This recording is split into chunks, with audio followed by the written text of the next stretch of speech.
भगवान के सामने कैसे बनो, जैसे 2-3 महीने का शिशु रहता है ना, वैसा बन जाओ। दिमाग मत चलाओ।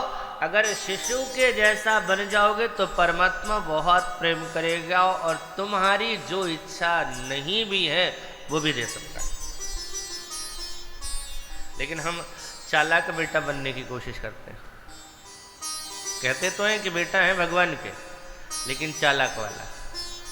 अच्छा, चालाक बेटा अगर रहेगा किसी बाप का तो बेटा जानता है ये तो धुरंधर है, हम इसको नहीं देंगे तो भी इधर उधर से करके कमा लेगा और अपना गुजारा बसर कर लेगा। लेकिन जो बेटा एकदम भोला भाला है, जो बाप के ऊपर ही आश्रित है, उसके लिए बाप ऐसा सोच सकता है, बेटा बनना है तो वैसा बनो साहब।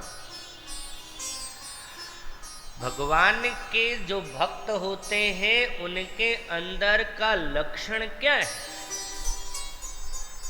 मैंने कहा था लोग दावा करते हैं मैंने भगवान को देखा है, झूठा मक्कार आदमी। जो अगर इस तरह की बात करता है मैंने देखा है, उससे बड़ा दुनिया का कोई झूठा हो ही नहीं सकता।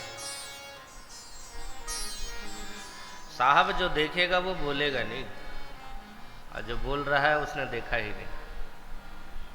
लक्षण दिखता है। क्या दिखता है? जिसे जीवन में प्रभु का प्यार एक बार मिलता है, उसे कुछ और नहीं, आंसुओं की धार उपहार में मिलता है, कुछ और नहीं मिलता। ये तो मिलता ही नहीं, ये नहीं चलती है उसकी, चलती रहती है उसकी आंखें। उसकी आंखों से अश्रु प्रवाहित हो रहते हैं, प्रेमाश्रु निकलता रहता है। ठीक इसी तरह से भगवान के जो शरणापन भक्त हैं, जो सचमुच में भगवान के हैं, कहने का मुंह से नहीं, जो सचमुच में है, उनके अंदर 6 लक्षण होते हैं। आप लोग अन्यथा मत लेना, बुरा मत मानना, लेकिन अगर ये 6 लक्षण नहीं है आपके अंदर, तो चाहे आप कितनी पूजा कर लो, कितनी भी दृढ़ता कर, कितनी भी तपस्या कर लो, कितनी भी तीर्थ यात्रा कर लो, चाहे कितना भी कथा सुन लो, कुछ नहीं होगा।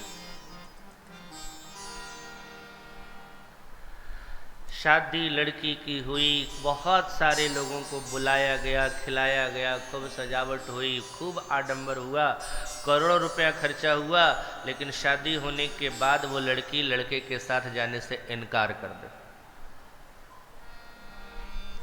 शादी सफल है वो?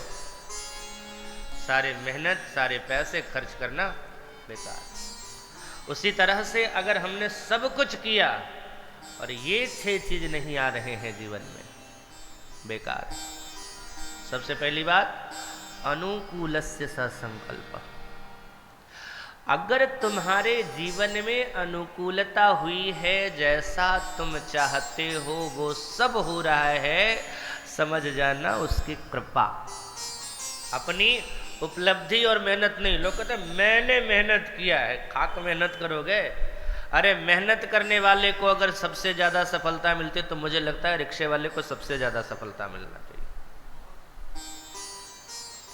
मैं कथा कर, दिन भर तो बेचारे परेशान होते ही रहते हैं। मैं कथा करके लौटता हूँ 11 बजे, तो भी देखता हूँ 11 बजे क्या, तब भी रिक्शा ढो ही रहे हैं। जो दिन रात, हम तो 2-4 घंटे मेहनत करते हैं, फाइलों में उलझे रहते हैं, इसी कमरे में बैठे रहते हैं, तो सोचते हैं हम इतनी मेहनत कर रहे हैं। हम भी 4 घंटे कथा करते हैं तो सोचते हैं कि हम तो इतनी मेहनत कर रहे हैं, लेकिन देखो उसको वो कितनी मेहनत कर रहा है। मेहनत से महाराज उपलब्धि अगर मिलती तो सबसे ज्यादा सफल वो होता है। इसीलिए अगर तुम्हें कोई उपलब्धि मिले तो सरकार की कृपा समझना, अपनी नहीं। पहली बात, ये भाव सिर्फ कहने के लिए नहीं, अंदर से होना चाहिए साहब, दिखावा के लिए नहीं। मैं पुनः निवेदन कर दूं, भगवान को दिखावा बिल्कुल भी पसंद नहीं। दूसरी बात, प्रतिकूलस्य विवर्जनम। प्रतिकूलता आती है तो भी तुम किसी प्रकार से उदास मत होना, समझ जाना उनकी इच्छा है, उनकी इच्छा है। और अगर उनकी इच्छा हो गई है ना, हम चाहे कितनी भी कोशिश कर लें, कुछ भी कर लेंगे, हम चाहे इधर बहाना चाहेंगे, लेकिन अगर वो उधर ले जाना चाहेगा तो हमारी गाड़ी इधर जा ही नहीं सकती।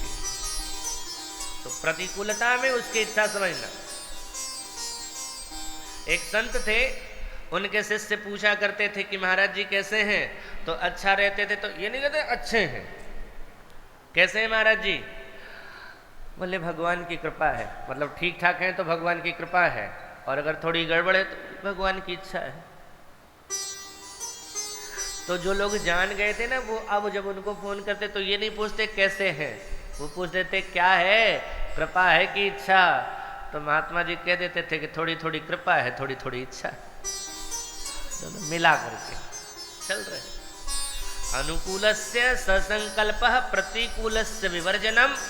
तीसरी बात, रक्षस्थिति विश्वास, वो मेरी रक्षा करेगा ही करेगा, इसका दृढ़ विश्वास होना चाहिए कि वो मेरे साथ है।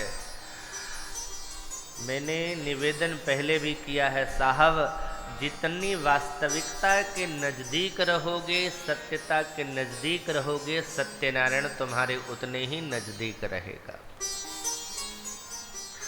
तुम जितना उनके प्रति समर्पित होगे, उतना ही तुम्हारे प्रति वो समर्पित होगा। भगवान का जाप करते रहो, उनके नाम का विश्वास रखना, कहीं चलोगे तो लगेगा वो तुम्हारे साथ चल रहा है।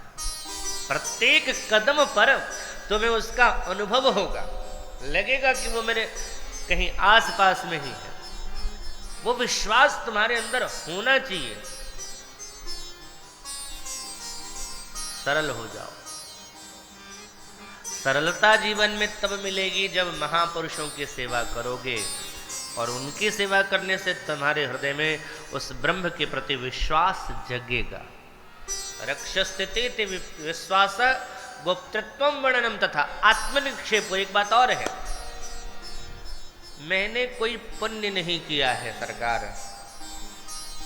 आजकल क्या है, हम थोड़ा सा भी धर्म कर देते हैं ना, तो तुरंत मन में ये आ जाता है हमने ये किया है, खाक किया है। कल भी मैंने कहा था, उसी की वस्तु लेकर के उसी को दे करके कहते हो हमने दिया है, तुम्हारी है कहाँ? तुम्हारा है कुछ नहीं, उसी की संपत्ति है और उसी को दे करके हम घमंड करते हैं। भगवान के दरबार में आत्मसमर्पण करो और कार्पण्यता।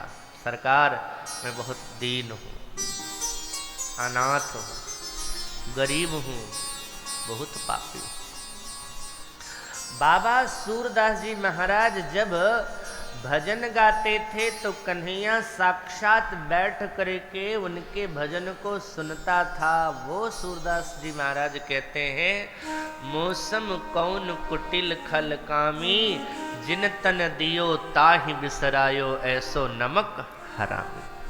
तो नमक हराम, जिसने ये शरीर दिया है उसको मैंने भुला दिया, हम तो उसे याद भी नहीं कर रहे।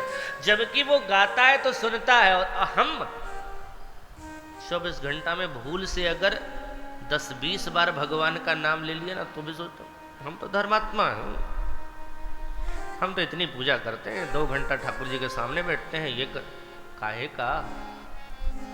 इसलिए पाप करते समय गिनती करते हो कि पाप कितने देर तक करते रहे, कितनी बात करते रहे। भगवान के नाम का भजन करने में गिनती गिन लेते हो, सदकर्म करने में गिनती गिनते हो। कभी चिंतन करके देखना, सुबह से शाम तक में कितने गलत काम, कितनी गलत सोच, कितने लोगों से गलत जो बोला है, और कब सही किया, कब सदकर्म किया, कब पूजा करी है। चिंतन करके देखना, 90% बुराई और 10% अच्छाई नजर आएगी, तब भी हम कहते हैं बड़े धर्मात्मा। आए का धर्मात्मा? अरे पासिंग मार्क्स भी जो होता है वो 33 है तुम्हारे अंदर 33% सदगुण, फिर भी हम भूले नहीं समाते हैं कि हम बड़े धर्मात्मा हैं। एक दिन में उसने 24 घंटा दिया, और 24 घंटे में अगर 24 मिनट भी ईमानदारी से हम उसको दे देवे ना साहब, तो वो माना जाएगा कि चलो ठीक ठाक है। गणना करके देख लेना प्रतिदिन का भी, या निकालना लेखा जोखा साल भर का, कितने जीवन, कितना समय उनके प्रति समर्पित है तुम्हारा। निवेदन करना चाहिए सरकार, मैं हूं नहीं।